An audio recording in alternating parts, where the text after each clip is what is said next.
contrário, né? Aliás, eu estou acostumada com o microfone aqui e hoje eu estou com esse aqui, eu já dei esse fora, logo de cara. Essa sou eu, né?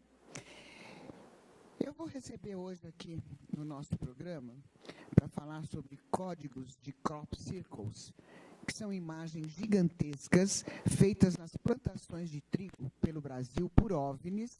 E para me ajudar a esclarecer tudo isso e muitos outros mistérios, eu vou receber aqui a metafísica, a ufóloga Cris Pascoal, minha amiga e irmã, e o escritor especialista em criptoanálise, que é o Deepak Sankara Veda.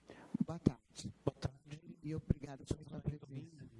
Muito obrigado. Olha, hoje nós vamos ter muita coisa para esclarecer, gente, vocês não têm noção. Ele sabe tudo de criptologia, ele decifra qualquer tipo de código. Gente, eu fiquei agora impressionada com o código que ele me mostrou sobre o Lula. E daqui a pouco você vai saber, porque a gente volta para tá? Qualquer pergunta que você queira fazer, demaistv.com.br, me siga no Instagram, @Paris, até já.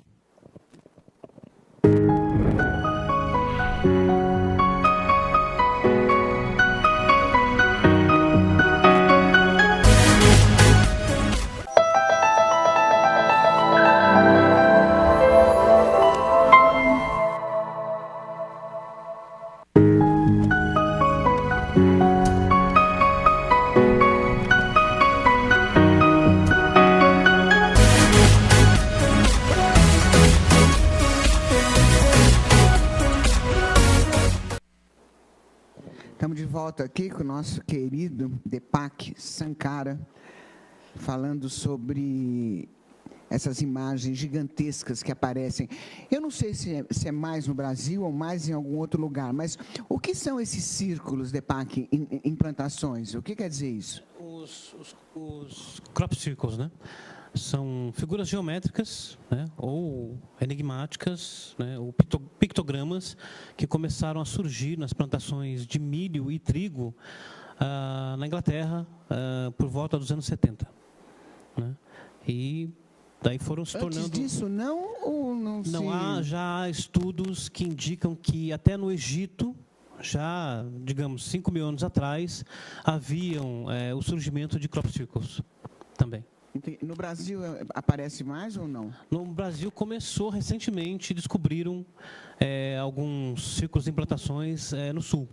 No sul. E esses círculos são humanos ou alienígenas? Até onde as análises demonstraram, né, existem os dois. Né? Existem os que são humanos, que são brincadeiras, que são feitas por pessoas que estão, digamos assim, em associação com os donos dessas plantações, a fim de ganhar algum dinheiro. Né, eles pegam algumas tabuinhas, algumas cordas, né, e criam esses desenhos, né, e depois tiram umas fotos, né, e publicam. E aí pessoas interessadas em odontologia, ufologia, ou em vida extraterrestre começam a visitar esses locais, os donos das fazendas cobram algum dinheiro, né, uma entrada tipo $1, $1,50 por cada pessoa, e vai ganhar muito dinheiro. Né, e tem os que são verdadeiros, que aí então sofrem... Esses são falsos, né? Eu acho que no momento que ele está cobrando é falso. Então, né? Começa por aí, né? Apesar que, se você for ver por um outro lado, né, vai haver uma invasão de qualquer forma nas fazendas, isso vai gerar algum prejuízo nas plantações. Então, de certo modo, é até, digamos, justo que eles cobrem alguma coisa para, né, consertar o estrago que vai ser feito depois, né? Entendi. Agora tem os verdadeiros, que as análises demonstram que os desenhos são feitos por dobra, né? A plantação é dobrada por calor, radiação, e não por pessoas pisando com tabuinhas. Aí, então, a evidência, além, né? A evidência de calor, então, é que demonstra que eles são verdadeiros. Entendi. E também tem a questão da radiação, né? Que em todo local onde existem esses círculos, existe uma radiação diferente que dá, inclusive, para ser mensurada. Fora que alguns são impossíveis de serem feitos por mãos humanas, que são fractais matemáticos somente reproduzíveis via computador. E são círculos gigantes, de 5, 10 mil metros. 10 mil metros. No tamanho, gente tem né? De extensão. Fotos aqui Temos várias, né? Círculos de 10. Dá para colocar algumas só para a gente dar uma uma checada, porque realmente são 10 mil, olha... Essa foi no Brasil.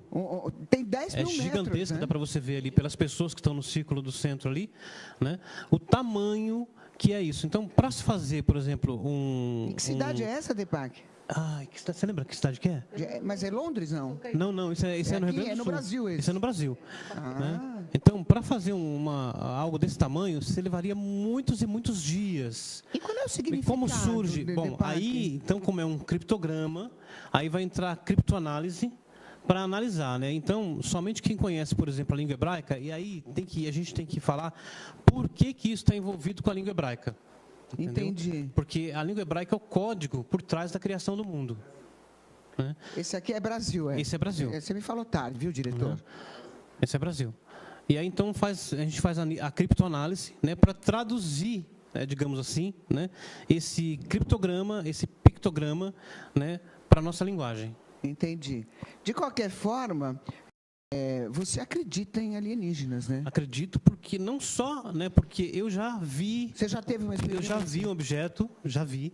Dá para contar para a gente? Tá. Na verdade, eu vi 2. Inclusive, tem um vídeo no meu YouTube, no meu canal, né, que é chamado OVNI Serpa, né, que eu estava num retiro com o pessoal, a gente estava estudando Torá e Cabalá, e nós vimos, fotografamos e filmamos isso.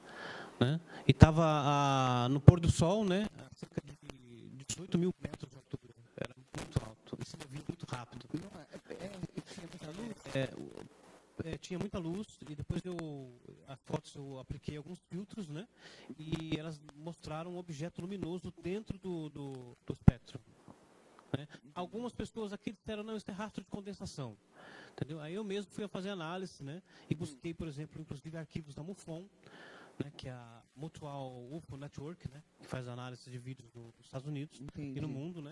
E descobri imagens muito semelhantes. Então, nossa, Deepak, eu estou impressionada com o que você leu do Lula, você acredita?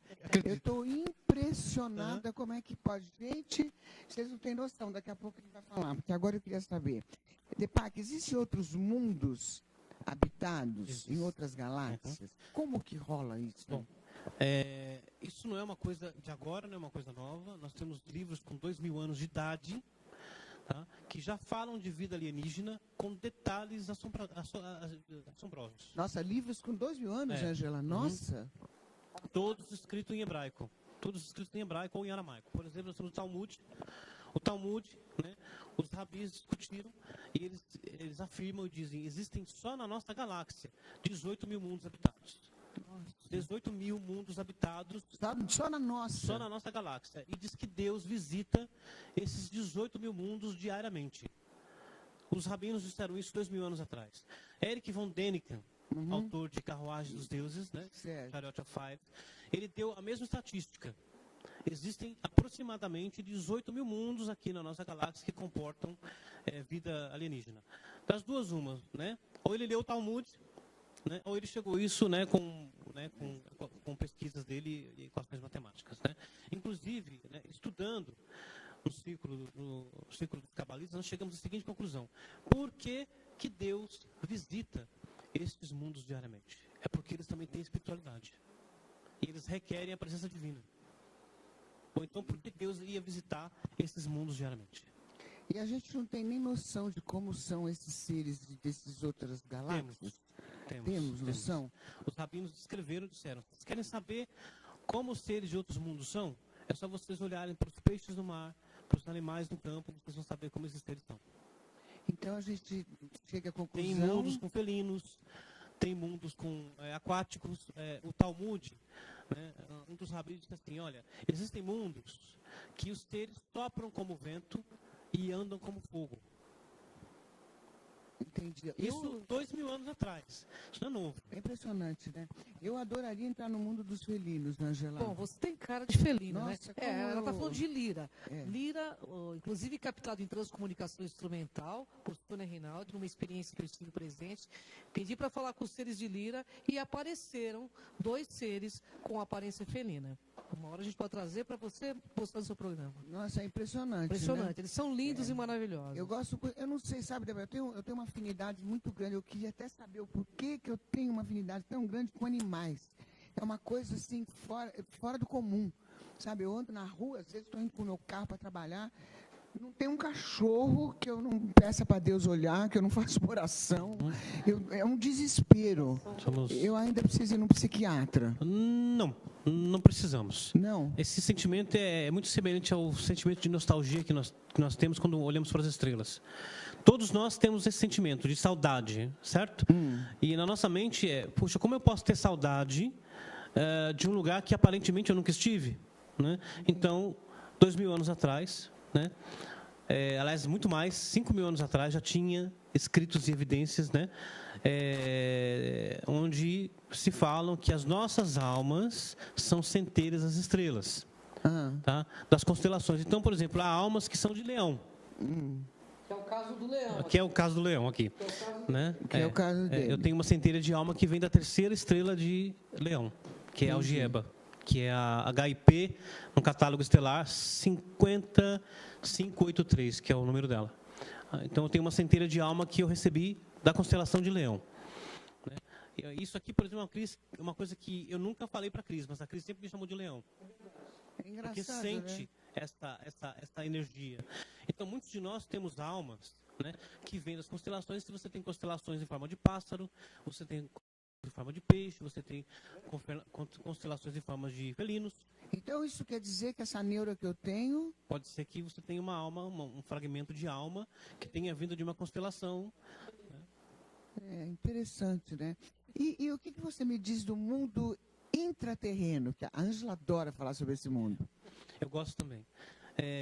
Também, né, 2000 anos atrás, né, os mestres da Kabbalah, os mestres do Zohar, né, que é o código que decodifica a Torá, já disseram, olha, existem 7 mundos intraterrenos, que eles são chamados pelo título hebreu, né, de Sheva Atzot, são 7 terras, e os rabinos disseram que essas 7 terras, né, elas têm céus e constelações, e sóis.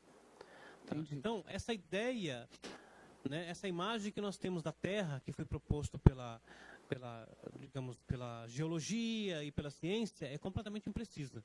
E é verdade que nesse mundo intra, nós temos 7 mundos até chegar no Shambhala? Nós temos o 7º mundo, que é o Shambhala, né? É o Jardim do Éden. Explica um pouquinho. Quando nós viemos para cá, quando a humanidade veio para cá, ela foi colocada primeiro no Jardim do Éden intraterreno. Lá perto do centro da Terra, onde tem o Sol intraterreno, né? Foi lá que Adão, que é a humanidade, foi colocado. Depois nós fomos subindo por transmigração, ou seja, por reencarnação. Nós fomos subindo mundo a mundo até chegar na superfície. Entendi. E é verdade, eu estou perguntando coisas que eu leio, né? Eu estou curiosa, eu fico lendo. É verdade que nesse espaço existem figuras que vêm para esse plano físico e outras que só ficam lá? É verdade. Existe um dos mundos aqui abaixo que é chamado Arca. Esse mundo, pelo nome hebreu Arca. O Zohar diz que os governadores desse mundo têm 2 cabeças. E o que é arca mesmo? Arca é a palavra hebraica para terra. Mas não é terra Aretz, que é a superfície nossa aqui. Entendi. Nosso mundo chama Tevel. Tá? E a superfície recebe o nome de Aretz, em hebraico. Essa terra intraterrena, né, que foi onde Caim procriou os descendentes dele.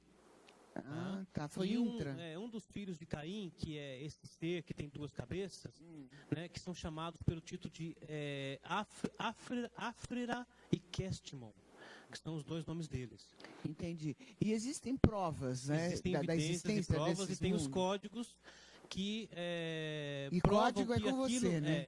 que provam que aquilo que os rabinos disseram é verdadeiro. Entendi. Então, existem mundos aqui de baixo que os seres são pequenos, têm cabeça grande e não tem nariz. Que seres são esses? São os Grey. Então.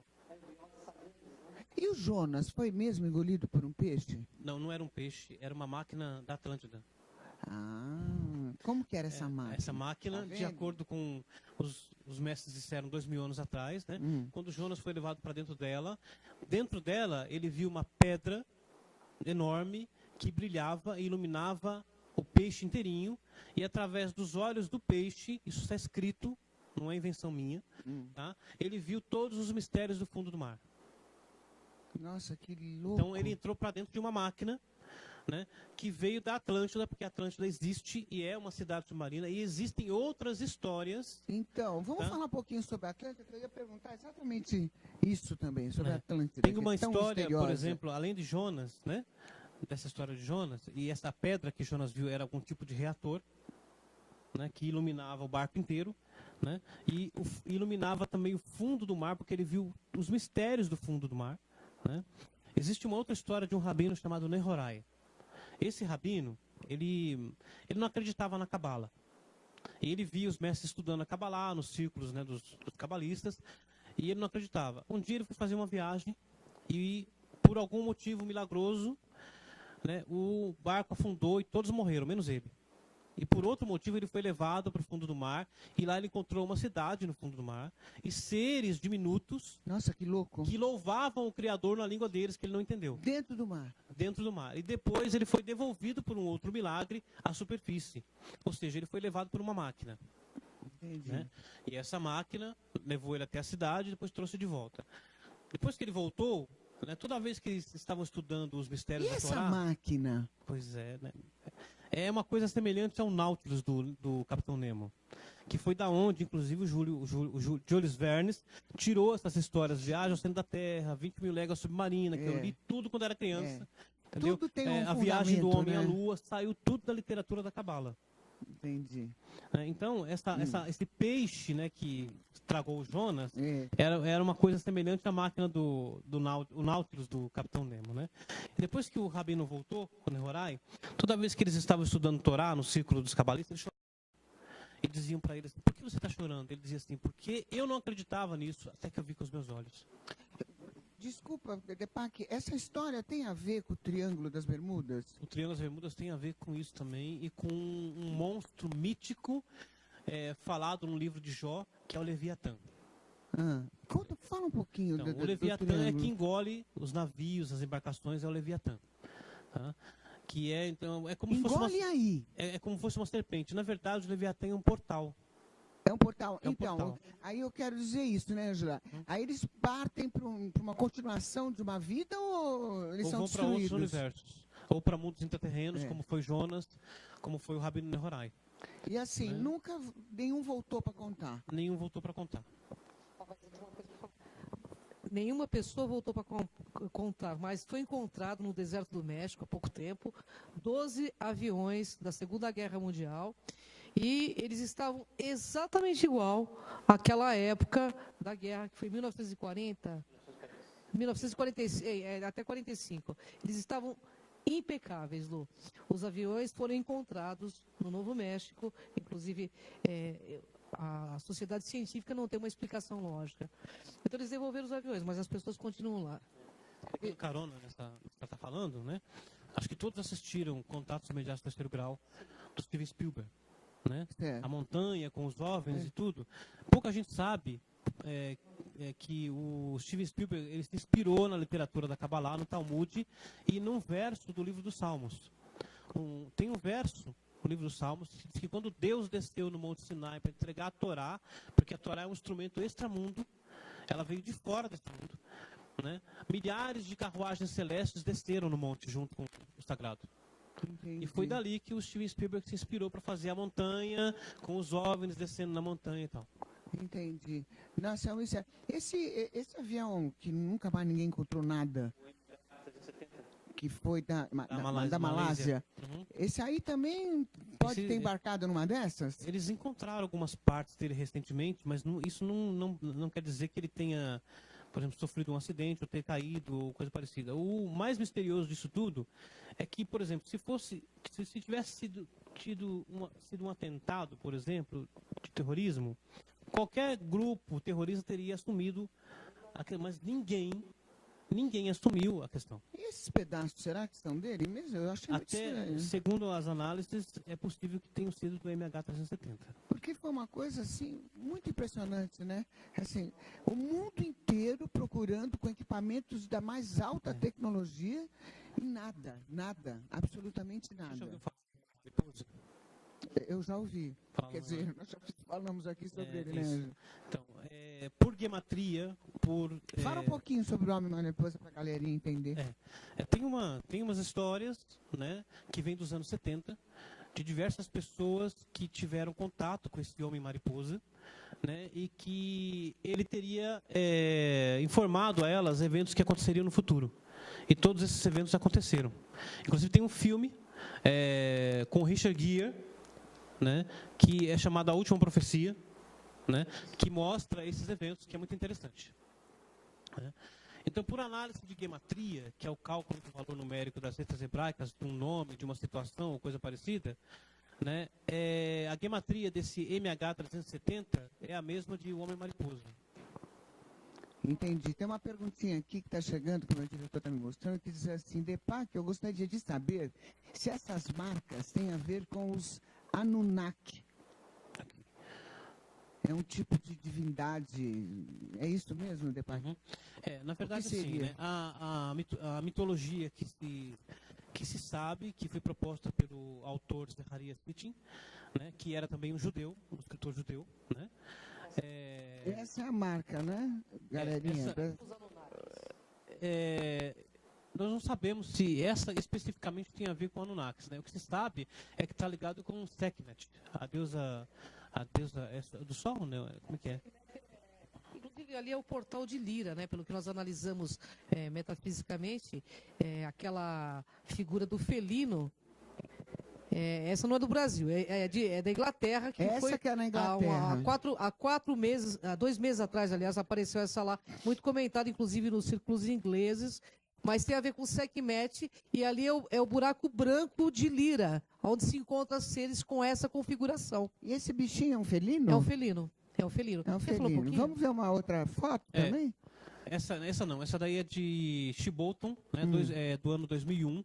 Essa aqui tem o código de DNA ali, né, aqui à nossa esquerda, que foi uma resposta à mensagem de Arecibo enviada pelo Carl Sagan nos anos 70.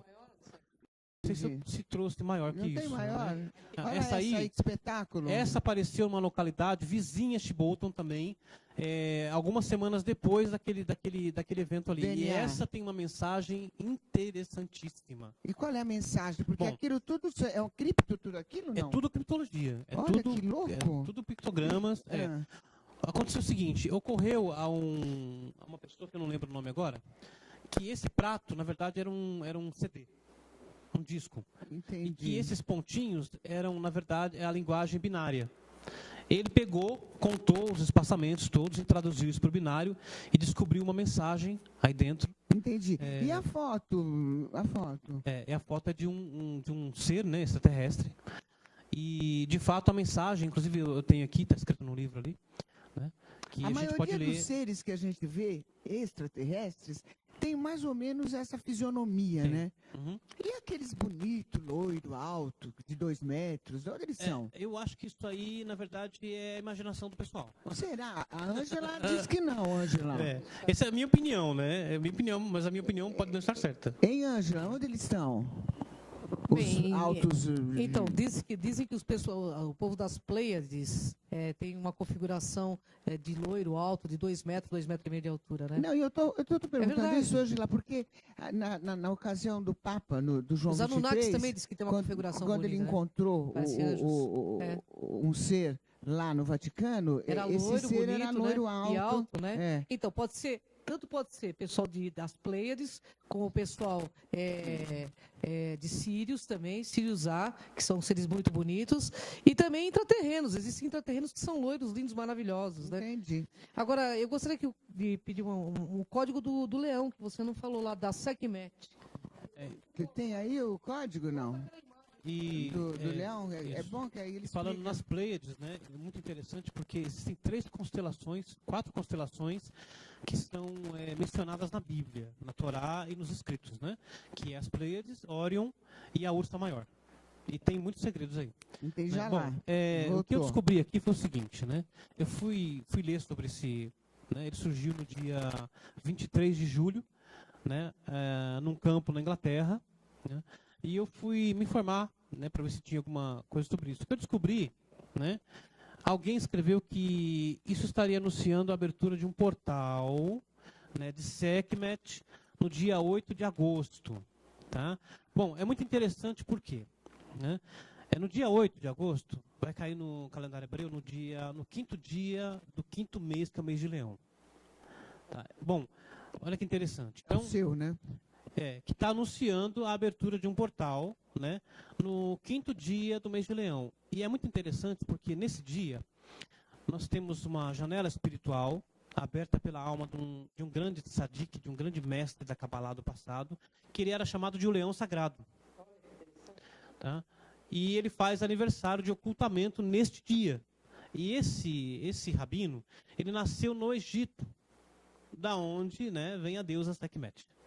Então, por essa análise, eu acredito que realmente esse código possa ser verdadeiro.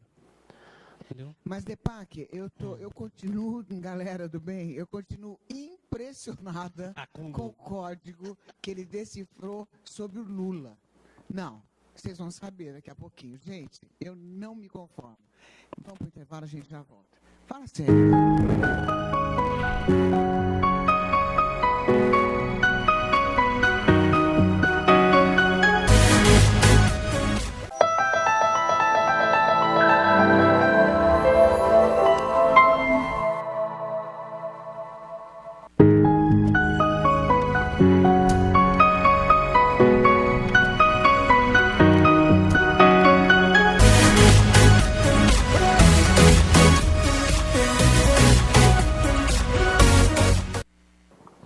Estamos aqui, ó, eu tô meio, sabe, eu tô perplexa aqui. Vamos falar um pouquinho desse código que você descobriu, Deepak, porque é impressionante, galera. Presta atenção, porque é impressionante.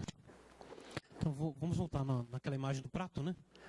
Dá pra você voltar essa imagenzinha pra gente? Você quer falar do código do Lula? Você quer falar do Lula? Eu quero falar do Lula, que eu tô desesperada para saber do Lula. Tá bom. A gente pode falar. Bom, vou fazer um parênteses então, né? Pra gente falar disso. Né? Depois a gente volta. Pesquisando, né? Eu me inspirei a procurar pelo nome da operação, que é uma operação dentro da Operação Lava Jato, que é a Operação Pichuleco. Né? Eu encontrei um código em toda a escritura hebraica, né? E esse código, ele veio dentro dele com o nome Luiz. Dentro de Pichuleco, estava escrito Luiz. Dentro de Pichuleco. No código. Olha que impressionante. Aí, já. Então eu fiquei pensando, que Luiz seria esse? Né? E comecei a olhar o texto todo hebraico, né? E em estreita proximidade com Pichuleco e Luiz estava Lula. Entendi. Olha só, gente. Isso tudo ele prova, tá? Olhando tem escrito. E é por estatística matemática, assim, os códigos têm distância, né? E tem proximidade estatística. Tá? Porque é provado, por exemplo, né? Eu posso fazer um teste para ver se determinada palavra que surge, né, na mesma matriz, né, próxima ou distante da palavra-chave, é aceitável por estatística, essa distância é aceitável, se ela é muito alta. Né? Bom, então surgiu, né, em estreita proximidade com Pichuleco e com Luiz, a palavra Lula, o nome Lula. Cruzando Lula, né, vou traduzir aqui, né, estava escrito assim: ele será julgado e colocado sob ferros. E do nome de quem mais? E cruzando, né, ele será julgado e colocado sob ferros, escrito Moro. Olha que impressionante. E gente. acima de Moro, né, está escrito, né, o seu nome sozinho será exaltado. E isso há 2 anos atrás, né? Foi da Dilma. Foi da Dilma, né? Da Dilma deu muita polêmica também, né? E o que você descobriu da Dilma? Foi logo depois das eleições. O impeachment, né? Na verdade, assim, quando houve a primeira eleição dela, né, eu descobri um código que previa tudo que estava por vir, as manifestações nas ruas, que isso seria visto mundialmente, tudo, né? E as pessoas iam perguntar por que Deus está fazendo isso com essa nação? Para limpar a corrupção toda. E depois eu descobri um outro código, né, cuja a palavra central era Rousseff. Né? E cruzando Rousseff, estava escrito assim: quem é ela? A pergunta em hebraico. E na frente ela está escrito presidente, mas ela será expulsa. Tá vendo? E mais um código que vocês não sabem, que ele já leu, que quem vai ser presidente dos Estados Unidos? A Hillary. Já está escrito. Uhum. Deepak, isso nos leva a crer, ou leva a ter mais a certeza de que realmente tudo está está escrito. Então, quando o velho ditado diz está escrito, tudo está escrito Tudo em está código. escrito, tudo, A vida absolutamente de tudo. todos, assim, de todo o Com universo, é detalhes isso? assombrosos. Até as marcas que nós temos no corpo, elas estão codificadas na Torá. Não é impressionante isso? Eu estou impressionada. Eu não vou E dormir. tem todos os universos e todos os nossos destinos. Tudo. E de todo mundo, né? Todo mundo, até os que não nasceram, até os que já nasceram. Por isso que, vamos falar um pouquinho Por do isso que a gente Zeca fala. Pagodinho, tem razão, deixa a vida me levar, porque já está escrito. Tá. Não adianta você chiar de uma forma ou de outra, porque o que tiver que ser, será. Tudo já foi estabelecido desde o princípio. Querendo ou não. É muito É possível mudar o impressionante. destino. É. Mas para mudar, você tem que atingir a consciência do Buda, do Cristo. É. Entendeu? Você pode mudar. É E impressionante. vamos voltar, né? então, na mensagem de Arecibo. Vamos falar, Vamos então. falar aqui. Deixa eu comentar uma coisinha sobre a mensagem de Arecibo. Nós enviamos para o espaço uma placa, né, dizendo a nossa configuração, a quantidade de humanos, nosso DNA, e logo após enviarmos essa placa, então apareceu esta ao lado de Arecibo, não é isso, Depac? Apareceu também dizendo a mesma coisa, a configuração deles, o código, através de um código binário também, né? O que é muito interessante.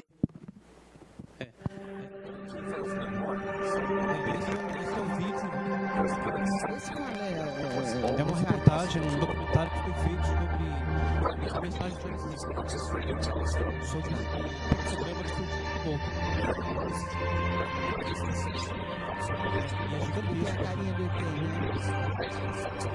Olha só. Esse é o prato, né?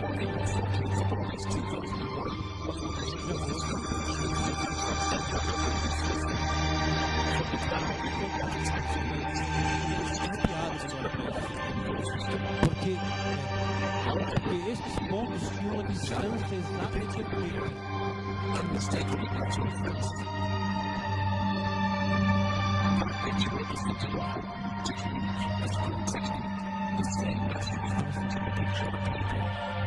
Semelhante às antigas impressoras matriciais que imprimiam por pontos de papel. Então, esse código é muito semelhante. A técnica utilizada é como se fosse uma gigantesca impressora matricial que escreveu isso. Esta é a resposta à mensagem de Arecibo. O Carl Sagan compôs a mensagem e enviou para o espaço. Porque o Carl Sagan era um monstro de conhecimento, né? Essa é a mensagem que o Carl Sagan enviou. Tá vendo lá no centro? Tem um homenzinho, tá vendo? Que é a nossa configuração. A resposta tem aqui. Tá vendo o ETzinho lá no centro? Eles responderam com um DNA diferente do nosso. Diferente como, hein, Depac? Lá em cima tem o código genético. About our DNA code, human size and quantity, and that we live on the third planet in our solar system. And lastly, a sketch of our radio telescope. Acho que tem a nave que foi, que era a Voyager, né? A configuração. The message received described the same A calculations. resposta, o código é That diferente, tá silicon is vendo? most dominant in life forms in contrast to carbon. The drawing also clearly shows a O humanoid ETzinho, tá vendo? with large E a head in nave é relation to its diferente, body. olha só, embaixo. It's also explained that they have an extra string in their DNA. Ninguém ainda surgiu com qualquer evidência de que este código seja falso. And have a population of around 21.3 billion. Tá? Ah lá. Então, Depac, mas parece, eu li sobre isso, que 99% é certo de que o nosso DNA é deles. O nosso DNA é alienígena porque nós somos feitos por criaturas que foram nomeadas pelo Sagrado para construir a humanidade à imagem do Adão celestial. E os livros antigos, como o Zohar, como o Talmud, dizem que quando Adão foi criado, Deus chamou os seus geneticistas, digamos assim, vou usar essa palavra, os seus engenheiros genéticos, e disse assim, olha, eu quero criar Adão. Né? O primeiro grupo discordou, aí disse que Deus os eliminou. Estendeu o dedo e eles desapareceram. Aí veio um segundo grupo e se opuseram também e disseram assim, mas o senhor sabe que ele vai pecar se eu criá-lo, né? Ele vai cometer um pecado. Então diz que Deus pegou esse grupo e disse assim, e se fosse vocês lá na terra? no lugar deles, vocês resistiriam à má inclinação? Eles disseram, sim. Aí diz que Deus os derrubou. Então é por isso que está escrito na Bíblia. E os Nefilim, os anjos, né, estavam na terra naqueles dias e também depois, né, e eles se casaram com as filhas de Adão e produziram um DNA misto. Entendi. Tá? Com esse casamento. Entendi. É bem louco. Só que né? o nosso DNA ainda é superior a esse DNA misto que foi produzido com esse casamento. Entendi. Tá? O pessoal que estuda o Anunnaki, eles acreditam que nós somos fruto dos Anunnaki, mas nós somos frutos, na verdade, de seres que estão mais elevados que os Anunnaki. Agora, todos esses sinais que a gente vê, essas imagens, inclusive, são mensagens para a gente. O que eles querem passar? Por exemplo, nesse caso do crop de Bolton, né? Naquele pratinho que aparece do lado do ET, naquela imagem, né? A pessoa que fez a pesquisa, ele descobriu a seguinte mensagem, né? Cuidado com os portadores de falsos dons e suas promessas não cumpridas. Muita dor, mas ainda há tempo. É esse que está. Esse aí. Acreditamos exista o bem lá fora. Nós nos opusemos ou nos opomos à decepção. Né? Em inglês, a mensagem seria: Be aware, the bearers of false gifts and their broken promises. Much pain, but still time. Believe that is good out there. We oppose deception. Em inglês. Bom, eu quando vi essa frase, né, eu imaginei que havia um código dentro do código. Entendi. Que é assim que o mundo funciona. E havia? Há códigos dentro de códigos. Sim, havia. Eu peguei a primeira palavra, que é be-aware, né, cuidado, né? Transliterei para o hebraico, né, e dentro do hebraico eu encontrei a seguinte frase. Baú Ara, que significa viemos de Ara. Agora, Ara é um dos 7 mundos intraterrenos. Deepak, agora por que tudo em código? 7 terras. Por que tudo em código? Por que não podia ser uma coisa mais clara, assim, mais objetiva, mais... Essa é uma pergunta que muitas pessoas me fazem, e tem gente que até me faz essa pergunta com muita raiva, até brava. Por que Deus não facilitou as coisas? Porque aquilo que é fácil não produz elevação e não produz alteração de consciência. Tudo o que nós penetramos, com muito trabalho, estudando, altera a nossa consciência, isso altera o nosso DNA também. Por isso que as coisas não são fáceis. Nada no mundo é fácil. Fomos criados para irmos além, para nos elevarmos e alcançarmos a consciência que tínhamos quando fomos criados. Mas é tudo muito louco, né, Ângela? Porque esse código da Bíblia, Deepak, eu só fico meio impressionada com essas coisas. Ele só poderia ser decifrado depois que o computador fosse inventado. Olha que coisa de louco. E é verdade, né? É verdade. É verdade. É verdade. Agora, Deepak, aqui no Brasil, qual foi o código mais importante deixado aqui em Marcas? Foi esse do Rio Grande do Sul. Esse foi super importante. Esse foi super importante, porque já foi, inclusive, estudado. Né? Quem estudou foi o... Eles estão me perguntando, Deepak, se esse diagrama aqui, você sabe o que está escrito, se dá para saber. Esse é o DNA. Né? Então, à esquerda, em branco, né, nós temos a mensagem de Arecibo, que foi criada e enviada pela Voyager, né, pelo Carl Sagan. Esse que está em branco. Todo o nosso mapa genético está nessa imagem. E o da direita, né, da minha direita, né, é a resposta, né, à mensagem de Arecibo. E lá no centro, em vez de ter o homenzinho, tem o ET. Entendi. Tá? E embaixo tem a nave do ET. Né? Diferente da nossa. Então, essa aí é a mensagem de Arecibo. Explicadíssimo, então. O nosso, né, para falar desse código, eu tenho que contar uma historinha interessante aqui. Que dá para colocar a imagem dos códigos do Sul? Aquele que parece um pezinho. Vai pondo que a gente já te fala. Vai falando que a gente vai... Tem um evento que está escrito no Zohar há 2000 anos atrás. 2 rabinos estavam viajando e eles estavam cansados e com fome e eles resolveram parar para descansar. E eles pararam diante de uma rocha, né? E nessa rocha havia uma fenda, pararam, sentaram diante dessa fenda na rocha. Né? Eles estavam conversando, né, e comendo, quando de repente surgiu um homem diante deles. Nossa, do nada. Do nada, ele não saiu pela fenda. O texto do Zohar em aramaico não diz que ele saiu pela fenda, ele apareceu diante deles, como se ele fosse teleportado ou teletransportado. E quando eles viram, eles perguntaram: nossa, de onde você veio? Né? E o homem disse assim: vim de Arca, que é o nome de um dos 7 mundos intraterrenos. E os rabinos sabiam disso. Intraterrenos. Né? E os rabinos sabiam disso. Então eles disseram assim: mas tem gente lá? E o Senhor falou assim: sim, nós temos uma população que vive lá, mas é diferente das pessoas do seu mundo, porque eles são estranhos, eles não são como eu. Porque para vir aqui, ele assumiu a aparência do ser humano. Na verdade, ele não tinha essa aparência. Não, ele não tinha essa aparência, mas ele assumiu a aparência do ser humano. Lá eles têm 2 cabeças, num corpo só. E eles não plantam e nem cegam nesse mundo. Tá? Ok, isso é muito interessante. Interessantíssimo. Por quê? Quando, né, essa mensagem surgiu, né, essa mensagem de Arecibo, nós estamos falando dela, né? E por que sempre em plantações de trigo e milho? É verdade. Okay? É interessante. Não em terra, não é feito em areia, mas sempre em plantações de trigo e milho. Isso foi uma coisa que me chamou a atenção. Okay? Então eu peguei, né, e traduzi para o hebraico, né, crop circles, né? Encontrei a palavra Hugin Shadeh. Hugin Shadeh é círculos no campo, né?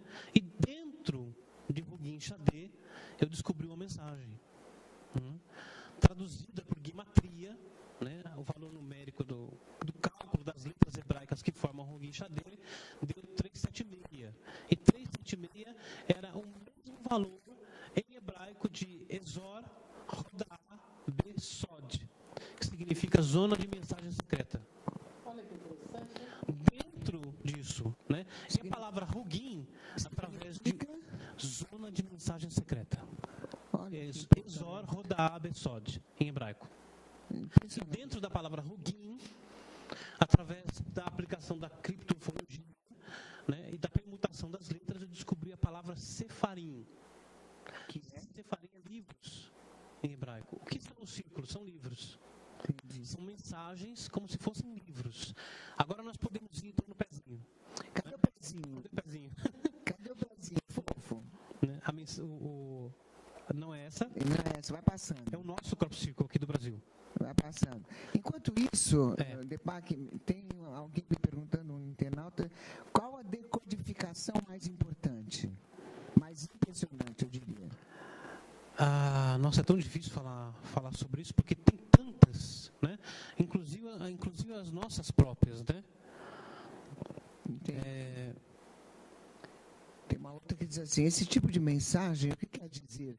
Tipo, prevendo invasão. A do Bolton, não. Ele está dizendo assim, que existem, né, entre os seres que nos visitam, aqueles que estão brincando conosco, né, que estão querendo nos enganar, que estão querendo nos dar uma falsa direção. Tá? E o Zohar fala disso, não é essa, é do pezinho. Essa é do pezinho. Cadê o pezinho? Essa! Aí, muito bem. Nossa, aqui também para entender que isso é um pezinho. Mas é um pé.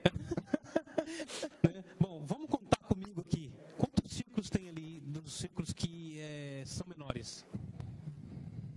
4. Fora e um dentro. São 5. 5 círculos dentro de 2 círculos, certo? Certo. O que são 5 círculos? Bom, em hebraico, né, a palavra Hugin, círculos, né? O singular é Hug, círculo, mas Hugin se torna Sefarim, que é livros. Então, entendendo por essa direção, nós temos 5 livros. 1, 2, 3, 4, 5. 5 livros. Tem quantos livros? 5 livros. 5 livros. A Torá. A Torá tem 5 livros. Nossa. Então, esses seres que escreveram isso daqui estão passando uma mensagem para nós sobre os 5 livros da Torá.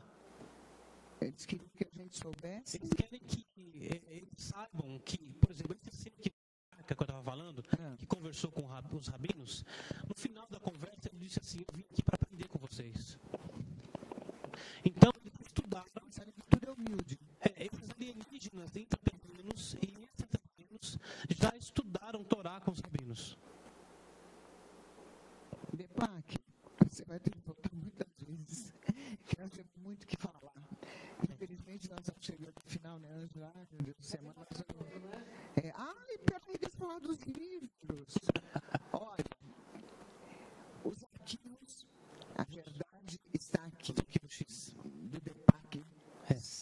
Os próprios círculos estão nesse livro. Tá, nesse aqui, né? Vamos ver se ele mostra aqui pra gente. O que está aqui dentro? A mensagem dos próprios círculos está dentro desse livro. Isso. E tem outras também. O Triângulo das Bermudas. Está tudo aqui, Triângulo da Bermuda também está tudo aqui. Que bom. Tem esse aqui. Esse é meu livro de poesias, que eu sou poeta também. Olha aqui. Esotérica também é dele. Poesias que fazem exaltação ao feminino, sagrado feminino. As inscrições na tua pele, tuas tatuagens místicas. Pode ler se quiser. Eu estou muito lendo bonito aqui. essa poesia. Ensina a ler os teus mistérios. Desejo as letras ígneas que emergem dos teus lábios, as canções angélicas que entoam os sábios. Apela a tua boca, os seus sussurros, suspiros elevados. Olha, além de tudo, ele é muito romântico. Tá aqui, olha aqui, é muito interessante também. E esse que eu não conheço, viu? Crônicas de Kedem é uma parábola sobre o despertar. Esse eu não conheço. Ele fala das nossas origens externas também, das nossas origens estelares. Ele é uma viagem por muitos mundos, né, e que nos conduzem ao despertar da nossa alma crística. Olha, são 3 livros maravilhosos que a gente indica para você. vocês. Eu tenho alguns. Depac, muito obrigada, viu? Nossa, muito obrigada, gratidão, Ângela, gratidão, minha irmã. Sempre. Maravilhoso, precisa vir de novo. Nós temos muito o que Pode me conversar. sequestrar. Você não tem noção das perguntas que chegam aí demais, a gente não consegue. Infelizmente, a gente não consegue responder, mas ele vai voltar e nós vamos responder para vocês, tá? Terça-feira a gente está aqui com mais um papinho gostoso com você. Qualquer pergunta que você queira fazer é demaistv.com.br. Me siga no Instagram, @Lucimara Pavese. Terça-feira às 13 horas, ao vivo. Beijão.